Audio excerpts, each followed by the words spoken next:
You are carrying too much. Not metaphorically, literally. Right now, somewhere in America, a man is loading a 65-pound pack into the back of a truck, convinced that weight is preparation. The Apache would have left him for dead by mile 3. Let's do the math nobody in the prepper space wants to run. The average tactical bug-out loadout, plate carrier, rifle, ammunition, food, water, shelter, runs between 40 and 70 pounds. On rugged terrain, that weight drops your sustainable movement speed to roughly 2 miles per hour.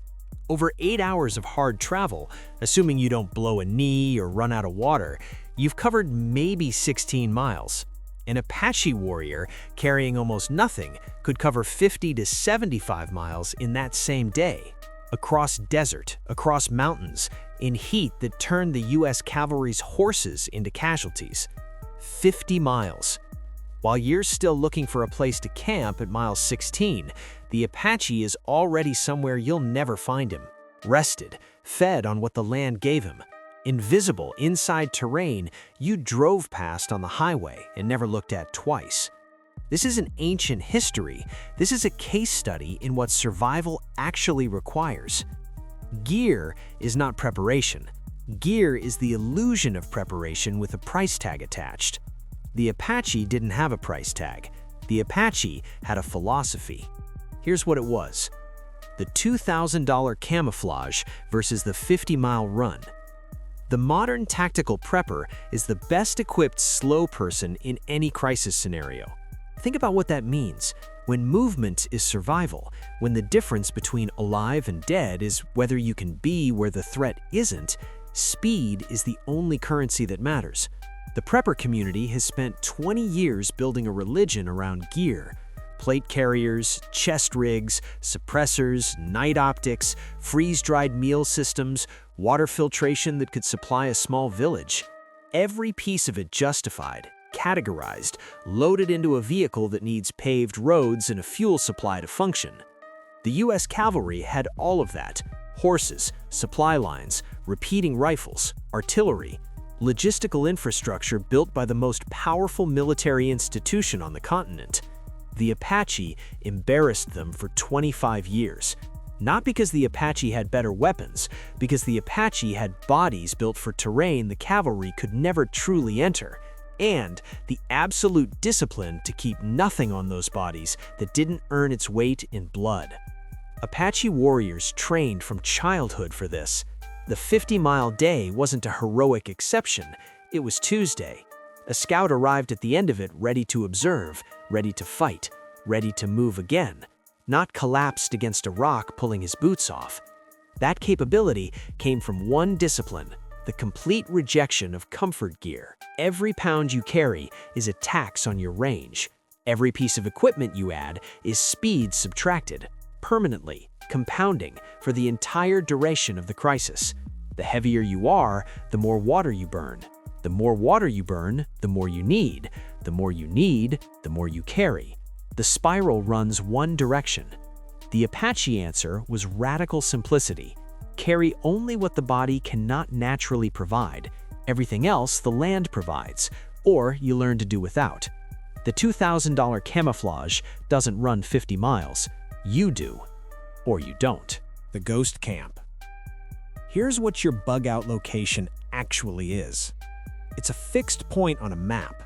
It has an address or GPS coordinates, or at minimum, a consistent terrain feature that makes it findable. You've put resources into it, materials, time, money.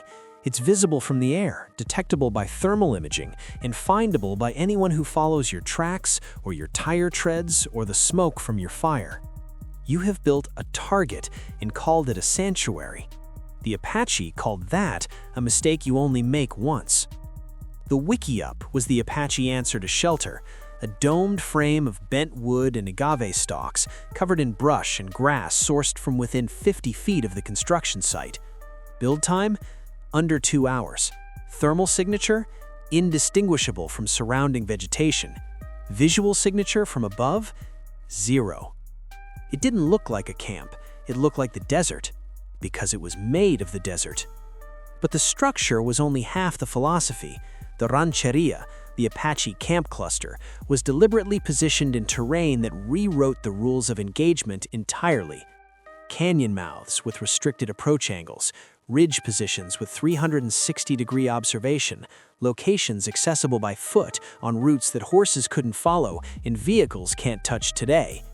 Multiple exit routes, always non-negotiable. Every person in the camp knew every route. No briefing required when movement became necessary. The camp simply ceased to exist.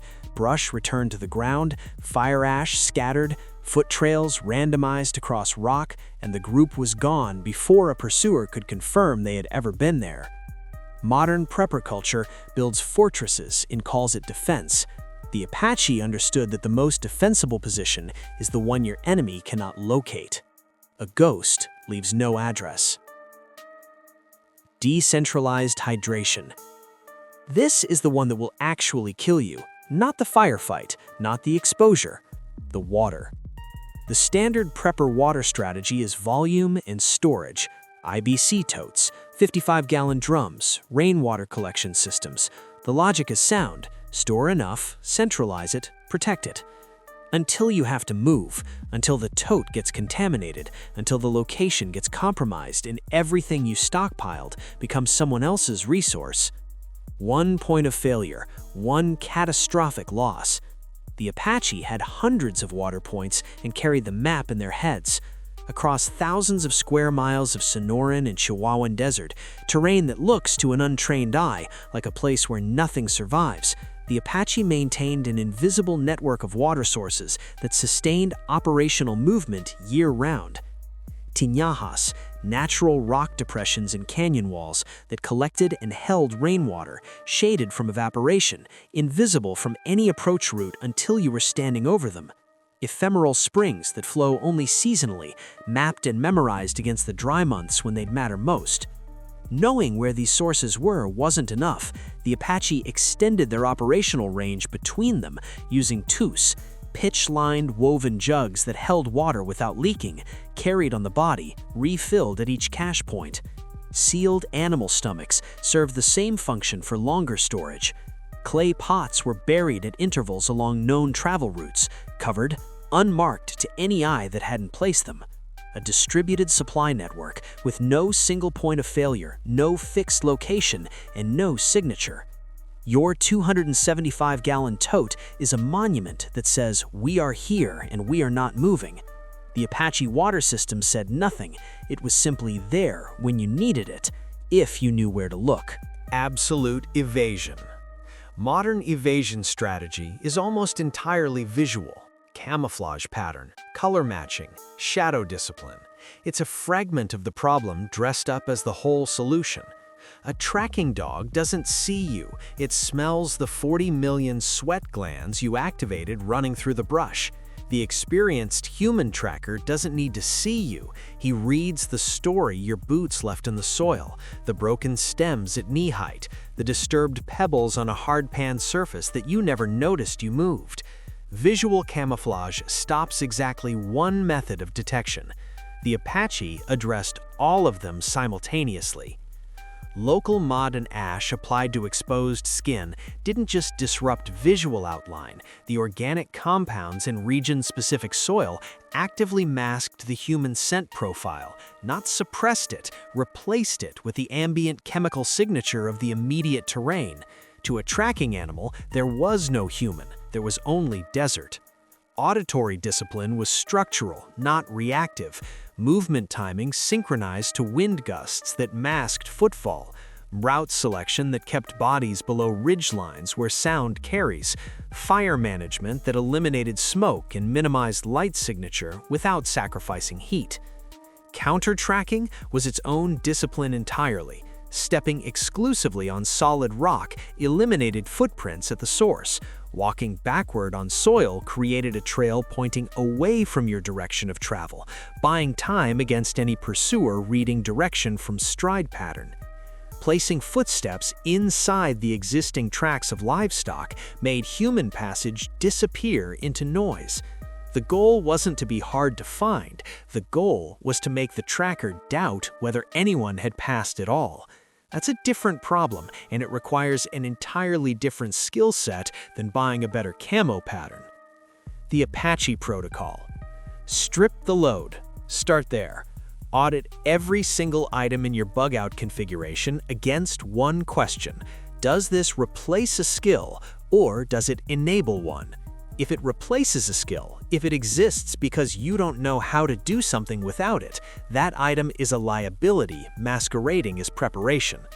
Build the skill, drop the weight, repeat until what remains is essential. Build a cache network, not a destination. Identify 5 to 10 locations within your operational area, not one. Pre-position water, calories, and minimal medical supplies at each. Vary terrain types. Ensure no single cache is reachable by vehicle. Your evasion routes should be randomized by design, not forced by circumstance. Learn the water language of your specific terrain. This is non-negotiable. Every region has biological indicators of subsurface moisture, specific plants, specific insect concentrations, specific soil color patterns. Learn them for your area. Walk the terrain now in non-emergency conditions and build the mental map before you ever need it. Develop a scent and track discipline. Practice moving across rock. Learn your local soil's composition, what holds impressions, what doesn't, where hard surfaces create natural track-breaking options. It sounds extreme until the alternative is being followed. Build your environmental baseline. Know what your operational terrain looks like, sounds like, and smells like on a normal day, because deviation from baseline is what the trained eye catches.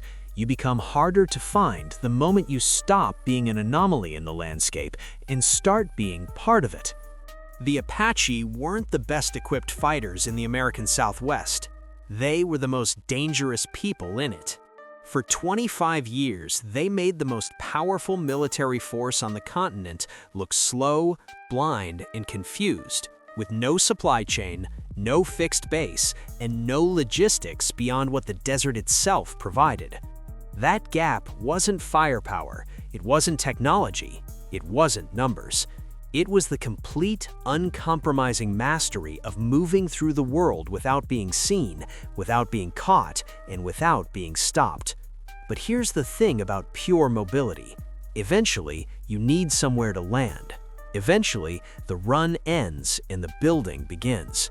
The Vikings solved that problem 1,000 years ago.